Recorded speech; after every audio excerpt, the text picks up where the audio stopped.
Hola, ¿cómo están? Mientras los países occidentales insisten en su injerencia sobre Kiev, tratando de boicotear el acuerdo de paz entre Rusia y Estados Unidos, las negociaciones están avanzando. Hoy el presidente Putin ha recibido justamente al enviado especial de Estados Unidos para alcanzar un acuerdo definitivo. Hoy vamos a analizar todas las posturas y sobre todo los escenarios que ya están marcando el mapa. Bienvenidos.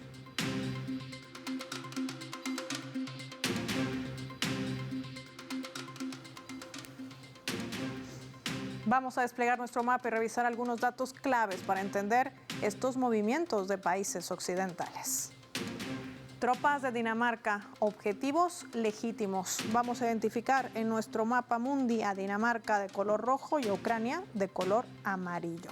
Hay que decir que Dinamarca ha hecho público su plan de enviar soldados a Ucrania durante el verano. Ellos alegan que tienen la intención de participar en un curso de entrenamiento militar especializado en el uso de drones en el campo de batalla. Peter Boysen, que es el jefe del ejército de Dinamarca, confirmaba esta iniciativa. Él subrayaba la importancia de los drones de ataque, que según sus estimaciones representan más del 70% del daño infligido por las fuerzas ucranianas hacia las tropas rusas. El objetivo principal de este despliegue, decía, es que los soldados adquieran experiencia, práctica y conocimientos directamente de las fuerzas ucranianas, aprendiendo tácticas y técnicas avanzadas en el manejo de estos dispositivos aéreos no tripulados. Según Boysen, el entrenamiento se llevaría a cabo en centros ubicados al oeste de Ucrania, lejos, dijo, de la línea del frente, donde se siguen desarrollando los combates más activos. Afirmó también que los soldados daneses que participan en este programa irían desarmados y que estos militares no participarían activamente en el conflicto, sino que viajarían a Ucrania por invitación de su homólogo Volodymyr Zelensky. ¿Qué representa esto en el manejo tecnológico también? Vamos a revisar la respuesta rusa, muy marcada en torno a esta decisión. Ya se ha conocido que la decisión de Dinamarca ha provocado una respuesta contundente. Esta acción, dicen los rusos, contradice los esfuerzos en curso para alcanzar una solución política y diplomática al conflicto en Ucrania. La delegación diplomática rusa en Copenhague advertía que este entrenamiento pondrá en peligro la vida de estos soldados y los convertirá en objetivo de posibles ataques por parte de las Fuerzas Armadas rusas, al encontrarse en territorios de operaciones militares. Así puntualizaba también el embajador de Rusia, recordando que las instalaciones militares, incluyendo cuarteles generales, centros de entrenamiento y educación, así como ubicaciones del personal militar, entiéndase, donde están las fuerzas militares, son objetivos legítimos. Esta designación no distingue entre el personal ucraniano y personal militar extranjero. Ya lo puntualiza Rusia, ya lo advierte Rusia, pero ¿qué implica este movimiento? Hoy lo vamos a analizar con nuestros invitados.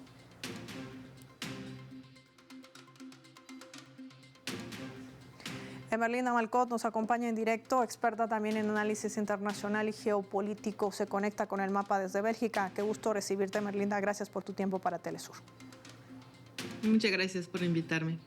Emerlinda, ¿por qué dar este paso? ¿Por qué Dinamarca dice que enviará soldados para entrenarse con quienes prácticamente están perdiendo en el campo de batalla? ¿Cómo lo leemos? Bueno, son dos cosas.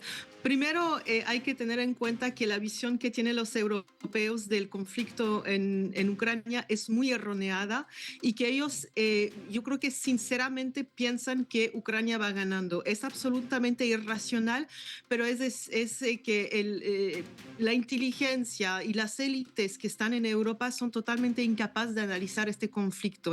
Entonces, no ven que están en una posición derrotada. Esa es una primera cosa. La segunda cosa es que Dinamarca no es cualquier país en este momento, es uno de los 3 países que inició esa Coalition of the Willing que llamó el primer ministro de Inglaterra, y que es esta coalición que quiere ir a pelear en contra de Rusia básicamente, y que está compuesta con Francia, Inglaterra y Dinamarca. O sea que no es por nada que es uno de esos 3 países. Entonces, estamos ahí en una respuesta bastante irracional viene con su visión totalmente errónea del conflicto y que la tienen desde el primer día, o sea, y más bien desde 2005, 2006. Una posición errónea que viene desde un continente que está prácticamente a la deriva, fuera de las negociaciones, dice nuestra invitada también, en esta mesa donde solamente se está sentando Estados Unidos y Rusia. Emerlinda, en medio de este contexto también preguntarte, ¿tiene esto de alguna manera implicación con la decisión que hace el nuevo canciller de Alemania, Friedrich Merz, cuando dice de manera puntual que estarían listos para entregar misiles Taurus para combatir a las fuerzas rusas? Esto sería una implicación aún más directa de la que ya hace, porque sabemos que destinan parte de su Producto Interno Bruto para este conflicto. Sí, las implicaciones del continente europeo ya son muy altas. Sobre los Taurus, si entendí bien, hoy día precisamente Estados Unidos impidió que se enviaran porque hay componentes de esos misiles que son hechos en Estados Unidos, entonces Estados Unidos tiene algo que decir y de todas maneras Europa no tiene su propia soberanía en esos asuntos. O sea que vamos a ver qué pasa con estos misiles. Pero estamos viendo que todo por el momento por parte de Europa va por la escala y se van escalando el conflicto. Por ejemplo, hubo incautaron un bote civil ruso, eso lo hizo Lituania y Patrushev, que es el expresidente del FSB, dijo que eso iba a llevar a consecuencias. Entonces Europa está escalando y escalando más y más.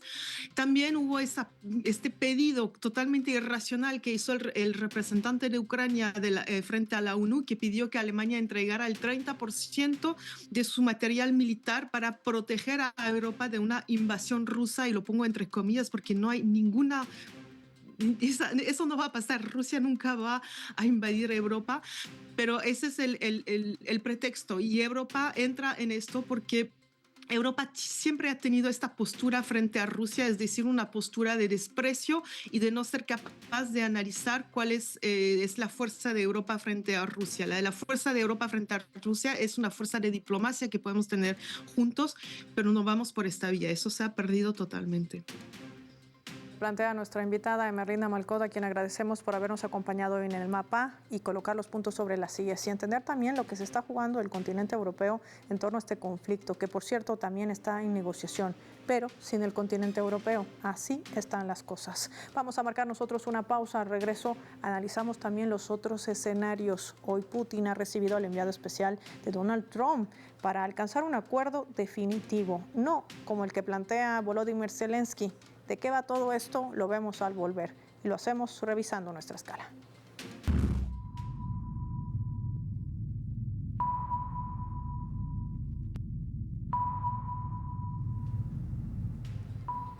Esta vez a través del portal web que está titulando de la siguiente manera. Lo vamos a colocar en la pantalla del mapa. Dice: Estados Unidos propone aliviar sanciones a Rusia. Esto es lo que también contiene el borrador del plan de paz para Ucrania. Estados Unidos, dice este portal web, ha presentado a sus aliados europeos en París un borrador de un plan para un acuerdo de paz entre Rusia y Ucrania. Este plan exige una congelación del conflicto sobre el terreno, con los territorios actualmente ocupados permaneciendo bajo el control ruso, y un alivio gradual de las sanciones contra Moscú en caso de un alto al fuego duradero.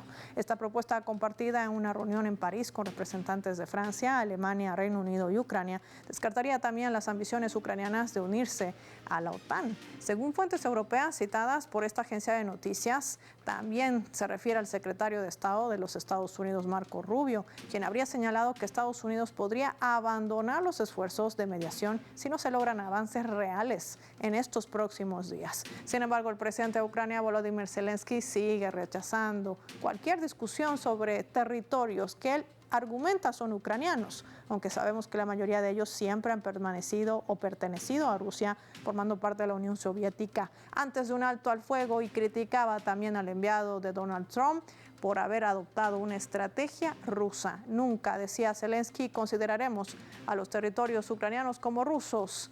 ¿Esto podría obstaculizar o no un posible acuerdo? Lo vamos a analizar al volver.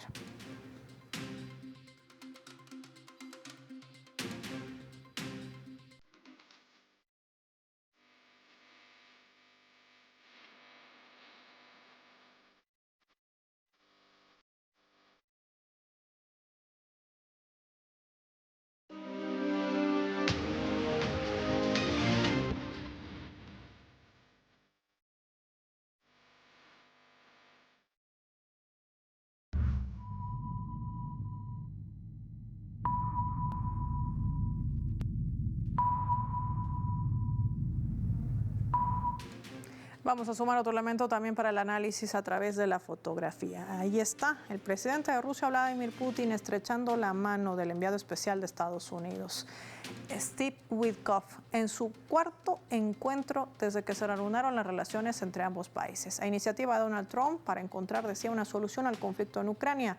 El asesor presidencial Yuri Ushakov ha calificado este encuentro de constructivo y muy útil. Esta conversación, decía hoy, permitió acercar aún más las posiciones de Rusia y Estados Unidos, no solo sobre Ucrania, sino también sobre una serie de otras cuestiones internacionales.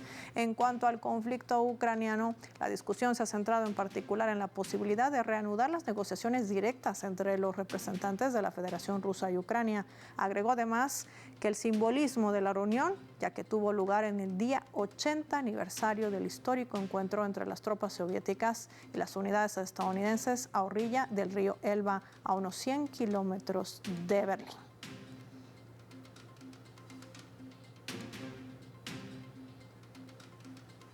Fernando Estensoro nos acompaña en directo desde Chile para analizar este escenario que podría marcar quizás la nueva hoja de ruta de lo que se viene de aquí en más. Se conecta con nosotros desde Chile. Gracias por su tiempo para Telesur. Bienvenido al Mapa. Hola, ¿cómo estás? Buenas tardes. Ya ha habido el encuentro. No es la primera vez que se reúne el presidente Putin con el enviado especial de Donald Trump, pero esto también podría dar pasos seguros o quizás no. ¿Cómo leerlo? Bueno, mira, el único paso seguro para que el conflicto termine es que se cumplan las demandas mínimas que está planteando Rusia. Y eso es que Ucrania no entre a la OTAN, bueno, y el tema de las garantías, sobre todo a la zona más oriental, el Donbass, etcétera, que es población rusófona. Mientras eso no se acuerde, no va a haber término al conflicto. Yo creo que ese es el mínimo que Rusia está dispuesto a admitir en función de que este conflicto se debe a la expansión de la OTAN hasta las fronteras rusas, proceso que empezó en los años 90 y que ha continuado hasta el presente. Entonces, ese es el verdadero origen de este conflicto. Este conflicto no comenzó en febrero del año 2022, este conflicto comenzó inmediatamente cuando cayó la Unión Soviética y todo, desde Gorbachev, Yeltsin y después, posteriormente Putin, pedían garantías de que la OTAN no se expandiera hacia el este hasta llegar a la frontera soviética. Y la OTAN se expandió. Y esa es la situación en la cual estamos hoy día. Me gustaría compartir con usted, Fernando, nuestra leyenda para poder entender también los movimientos al interior del gobierno de Volodymyr Zelensky. Esto lo decía el alcalde de Ucrania. Veamos.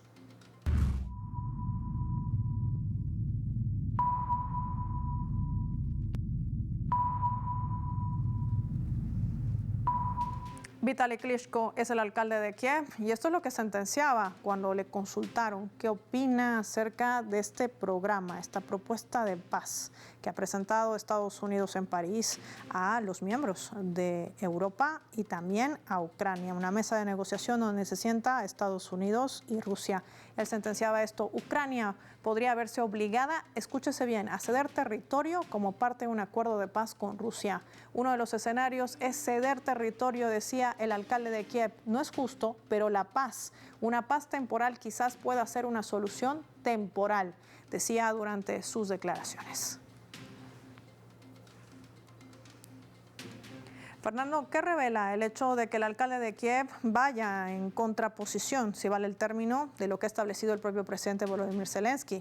Ya la gente está cansada del conflicto, ve como una salida el hecho de que las limitaciones o delimitaciones que han marcado este conflicto se queden como están, es decir, el territorio que siempre le perteneció a la Unión Soviética se mantenga con Rusia y lo que ha perdido Ucrania pues se quede así como perdido para lograr un alto al fuego definitivo, o cómo entender este quiebre, digamos, lo interno político dentro de la administración ucraniana. Bueno, mire, en términos militares, Ucrania perdió la guerra hace mucho rato, ¿ya?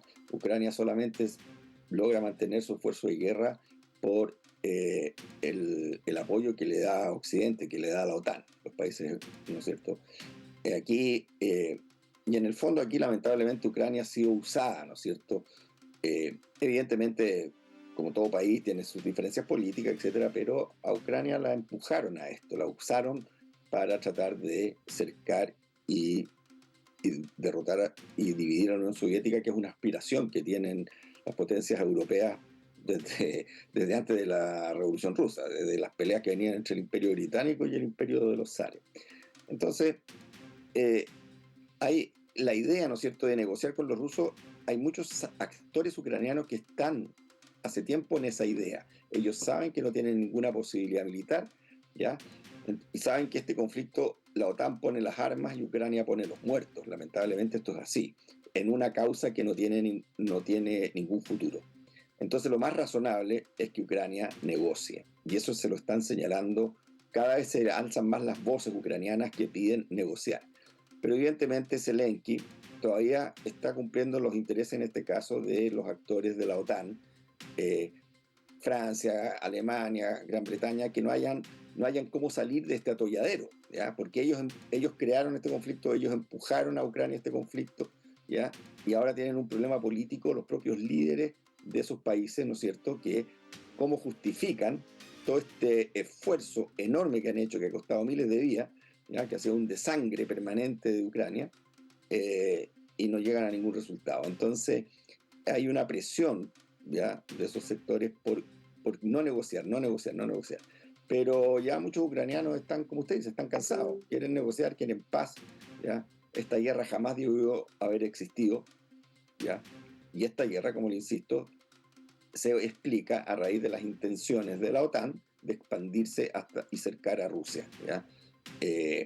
Entonces, esos son los hechos. Esto ya todos los analistas internacionales, los serios, por supuesto, así lo han planteado. Ninguna guerra es buena, ¿ya? Pero en el fondo provocaron, ¿ya?, la reacción rusa. Ellos sabían exactamente lo que iba a ocurrir y lo provocaron porque pensaron de que Rusia estaba extremadamente débil, que por fin la iban a poder fraccionar, la iban a poder derrotar, y que más encima con las sanciones se iban a producir disturbios en Rusia y el gobierno de Putin iba a caer, ¿ya?, en función de que y eso podría llevar a un aliado de Occidente a la presidencia rusa, lo cual es un desconocimiento total y absoluto. Sea el presidente que sea, ningún ruso jamás va a aceptar que la OTAN llegue a su frontera. Como le digo, esto es un problema que viene desde la guerra entre el Imperio Británico y el Imperio de los zares.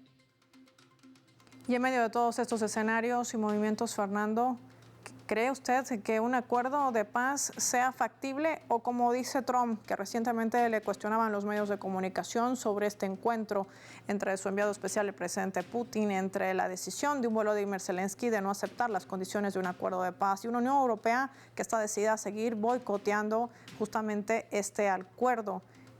¿Qué esperar? ¿Cuál será el siguiente paso o el siguiente escenario? ¿Tendremos conflicto durante mucho tiempo más o esto se avisora a que culmine quizás a finales del 2025? Bueno, ojalá que culmine lo antes posible, ¿ya?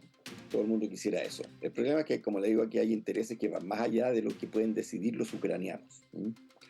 Y eso es así, ¿ya? La posibilidad es que avance con Trump, etcétera. Bueno, aquí hay negociaciones, aquí en el fondo hay todo un proceso de negociaciones. Ya Rusia ha planteado los criterios mínimos para que realmente se logre una paz duradera, ¿no es cierto? Recuerde usted que están los antecedentes de los famosos acuerdos de Minsk, que en el fondo, en 2014, y que en el fondo no fue respetado por Ucrania y la Unión Europea solamente lo dijo, fue para ganar tiempo para rearmar a Ucrania en la esperanza de poder finalmente derrotar militarmente a Rusia, ¿ya? Entonces, aquí hay que entender la historia de Europa y ese proceso, ¿no es cierto? Hace mucho rato que muchos países, la Segunda Guerra Mundial, por qué Hitler se expandió hacia el este, etcétera. O sea, Rusia es el país más grande del mundo, el país con más recursos del planeta, es una tremenda potencia, ¿ya? Y puede pasar por momentos más débiles o menos débiles, pero tiene grandes posibilidades de recuperarse. Entonces, mientras no se acepte, ¿ya?, de que hay que negociar con Rusia y que hay que y que mientras más se la trate de amenazar, mientras más se la trate de invadir, la respuesta rusa, ya, más allá del presidente que esté, siempre, en mi opinión, va a ser la misma. Rusia jamás va a aceptar eso. Y ha demostrado que tiene capacidad de llegar hasta Kiev si esta cosa se sigue prolongando. La única posibilidad de derrotar militarmente a Rusia es que la OTAN entre con tropas y con todo su armamento ya a pelear directamente a Ucrania, y Rusia ya lo ha dicho, frente a esa situación va a responder con armamento nuclear. O sea, no lo quiere hacer, pero lo ha dicho. O sea, aquí si la Unión Europea no se allana a favorecer esta negociación, probablemente van a seguir insistiendo en armar a lo que queda del ejército ucraniano, que cae menos gente, y tratar de prolongar al máximo el conflicto. Ojalá que no sea así, ojalá que se llegue a un acuerdo, pero en este minuto todo puede ser. Y que se prolongue el conflicto, sí, puede ser que se prolongue. Sería un desangramiento increíble del pueblo ucraniano. Están mandando a gente cada vez más joven, los ucranianos no quieren seguir peleando, no existe movilización voluntaria, están obligando a las personas a enrolarse. Todos los analistas, incluso los analistas militares estadounidenses, dijeron hace mucho rato, la guerra se perdió, y se perdió hace más de un año. La prolongación de esta guerra es por motivos políticos para satisfacer los intereses de un grupo de países de la Unión Europea. Ahí está el análisis de nuestro invitado Fernando Estensoro, que explica con precisión los intereses que se barajan detrás de ese conflicto y por qué Europa sigue presionando para enviar ya sean los misiles Taurus para entrenar a fuerzas militares dentro del territorio ucraniano para seguir boicoteando este acuerdo de paz, porque todo eso también está detrás del telón de este conflicto que sigue generando derramamiento de sangre. Los ucranianos ya no quieren seguir luchando en una guerra perdida. Dice, gracias por su tiempo para Telesur, gracias por compartir su análisis con nuestros televidentes. Finaliza el mapa y lo hacemos revisando nuestro vector.